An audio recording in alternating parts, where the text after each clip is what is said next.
श्रीमद् भागवत गीता पहला अध्याय अर्जुन विषाद योग। यह शुरुआत होती है धृतराष्ट्र के सवालों से।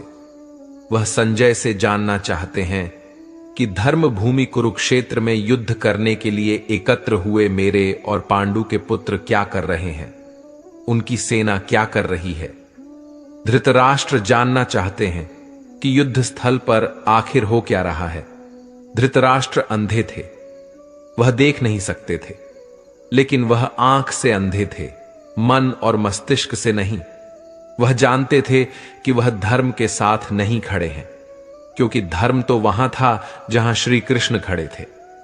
अपने पुत्र मोह में उन्होंने शांति की जगह युद्ध को चुना था, लेकिन वह जानते थे कि इस युद्ध को जीतना आसान नहीं होगा। अपने जीवन में हम भी जब कोई गलत करते हैं तो हम भी समझ रहे होते हैं कि हमारे किए का नतीजा शायद अच्छा नहीं हो, और यही डर, चिंता धृतराष्ट्र को सता रहा था। संजय आंखों देखा हाल बताते हुए उत्तर देते हैं कि हे राजन, दुर्योधन पांडवों की सेना के व्यूह को देख रहे हैं और यह बात गुरु द्रोणाचार्य को जाकर बताते हैं। संजय को दिव्य दृष्टि प्राप्त हुई थी। वह युद्ध क्षेत्र से दूर रहते हुए भी युद्ध को देख सकते थे। दुर्योधन कह रहे हैं, हे आचार्य, पांडु पुत्रों की इस विशाल सेना को देखिए। जैसे आपके बुद्धिमान शिष्य द्रुपद पुत्र धृष्टद्युम्न ने इतने कौशल से व्यूह के आकार में सजाया है। इस युद्ध में भीम तथा अर्जुन के समान अनेकों महान शूरवीर और धनुर्धर है। युयुधान, विराट और द्रुपद जैसे भी महान योद्धा है।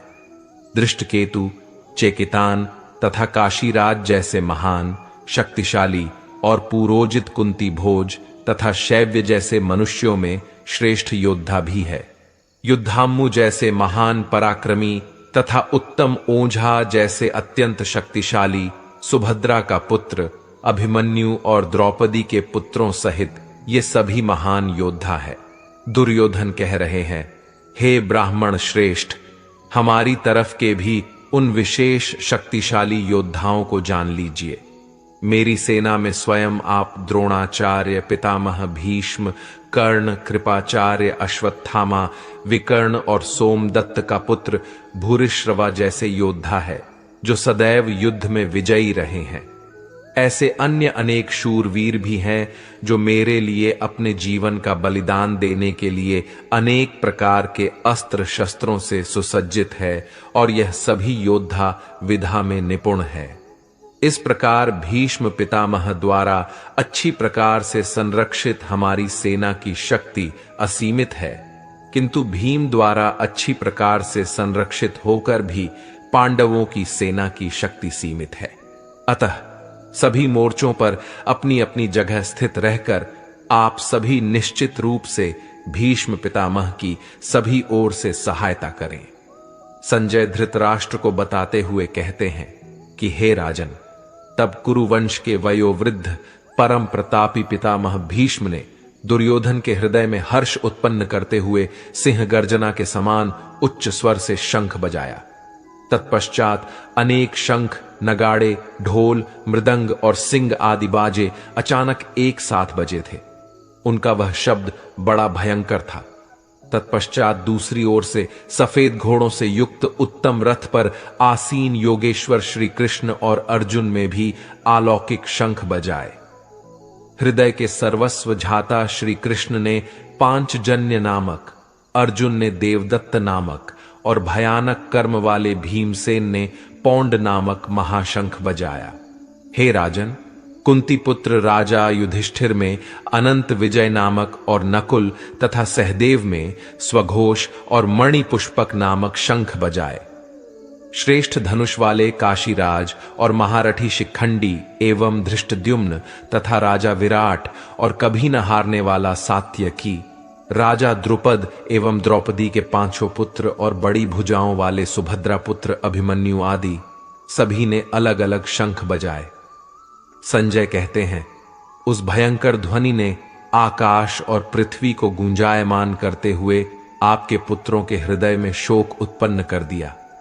हे राजन, इसके बाद हनुमान से अंकित पताका लगे रथ पर आसीन पांडु पुत्र अर्जुन ने धनुष उठाकर तीर चलाने की तैयारी के समय धृतराष्ट्र के पुत्रों को देखकर हृदय के सर्वस्व झाता श्री कृष्ण से प्रार्थना करते हुए कहा कि हे अच्युत, कृपा करके मेरे रथ को दोनों सेनाओं के बीच में खड़ा करें, जिससे मैं युद्ध भूमि में उपस्थित युद्ध की इच्छा रखने वालों को देख सकूं कि इस युद्ध में मुझे किन किन से एक साथ युद्ध करना है। मैं उनको भी देख सकूं जो ये राजा लोग यहां पर धृतराष्ट्र के दुर्बुद्धि पुत्र दुर्योधन के हित की इच्छा से युद्ध करने के लिए एकत्रित हुए हैं। संजय ने कहा, हे भारतवंशी, अर्जुन द्वारा इस प्रकार कहे जाने पर हृदय के पूर्ण झाता श्री कृष्ण ने दोनों सेनाओं के बीच में उस उत्तम रथ को खड़ा कर दिया और भीष्म पितामह, आचार्य द्रोण तथा संसार के सभी राजाओं के सामने भगवान श्री कृष्ण ने कहा कि हे पार्थ, युद्ध के लिए एकत्रित हुए इन सभी कुरुवंश के सदस्यों को देख। वहां प्रथापुत्र अर्जुन ने अपने ताऊ चाचा को, दादा परदादा को, गुरु को, मामा को, भाई को, पुत्रों को, पौत्रों को और मित्रों को देखा। कुंती पुत्र अर्जुन ने ससुर को और शुभचिंतकों सहित दोनों तरफ की सेनाओं में अपने ही सभी संबंधियों को देखा।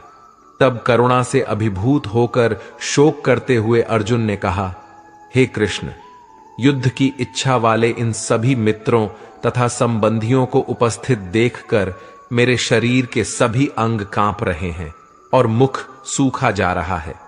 मेरे हाथ से गांडीव धनुष छूट रहा है और त्वचा भी जल रही है। मेरा मन भ्रमित सा हो रहा है, इसलिए मैं खड़ा भी नहीं रह पा रहा हूं। हे केशव, मुझे तो केवल अशुभ लक्षण ही दिखाई दे रहे हैं। युद्ध में स्वजनों को मारने में मुझे कोई कल्याण दिखाई नहीं देता है। हे कृष्ण, मैं न तो विजय चाहता हूं और न ही राज्य और सुखों की इच्छा करता हूं। हे गोविंद, हमें ऐसे राज्य सुख अथवा इस जीवन से भी क्या लाभ है जिनके साथ हमें राज्य आदि सुखों को भोगने की इच्छा है। वही गुरुजन, परिवारजन, पुत्रगण, पितामह, मामा, ससुर और सारे संबंधी अपने जीवन के सभी सुखों को त्याग कर इस युद्ध भूमि में खड़े हैं। हे मधुसूदन, मैं इन सभी को मारना नहीं चाहता हूं, भले ही यह सभी मुझे ही मार डालें। तीनों लोकों के राज्य के लिए भी मैं इन सभी को मारना नहीं चाहता, फिर पृथ्वी के लिए तो कहना ही क्या है। हे जनार्दन, धृतराष्ट्र के पुत्रों को मारकर हमें कौन सी प्रसन्नता मिलेगी, बल्कि इन आतताइयों को मारकर तो हमें पाप ही लगेगा। हे माधव, अतः मुझे धृतराष्ट्र के पुत्रों को उनके मित्रों और संबंधियों सहित मारना उचित नहीं लगता है, क्योंकि अपने ही कुटुंबियों को मारकर हम कैसे सुखी हो सकते हैं। यद्यपि लोभ के कारण इन भ्रमित चित्त वालों को कुल के नाश से उत्पन्न होने वाले दोष दिखाई नहीं देते हैं और मित्रों से विरोध करने में कोई पाप दिखाई नहीं देता है, परंतु हे जनार्दन, हम लोग तो कुल के नाश से उत्पन्न दोष को समझने वाले हैं। क्यों न हमें इस पाप से बचने के लिए विचार करना चाहिए।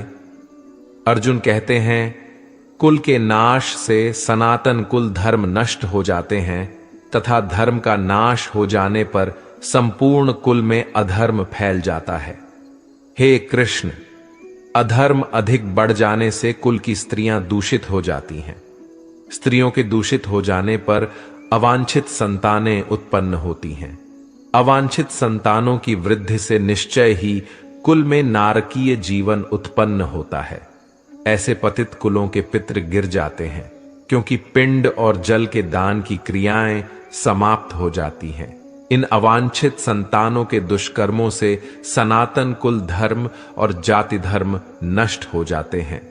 हे जनार्दन, जिनका कुल धर्म नष्ट हो गया है, ऐसे मनुष्यों को अनिश्चित काल तक नरक में रहना पड़ता है, ऐसा हम सुनते आए हैं। कितने आश्चर्य की बात है कि हम लोग बुद्धिमान होकर भी महान पाप करने को तैयार हो गए हैं, जो राज्य और सुख के लोभ से अपने प्रियजनों को मारने के लिए आतुर हो गए हैं।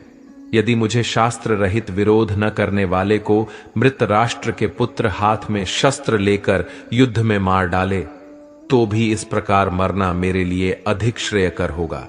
संजय ने कहा। इस प्रकार शोक से संतप्त हुआ मन वाला अर्जुन युद्ध भूमि में यह कहकर बाणों सहित धनुष को त्याग कर रथ के पिछले भाग में बैठ गया। और इस प्रकार श्रीमद् भगवद गीता के श्री कृष्ण अर्जुन संवाद में अर्जुन विषाद योग नाम का पहला अध्याय समाप्त हुआ।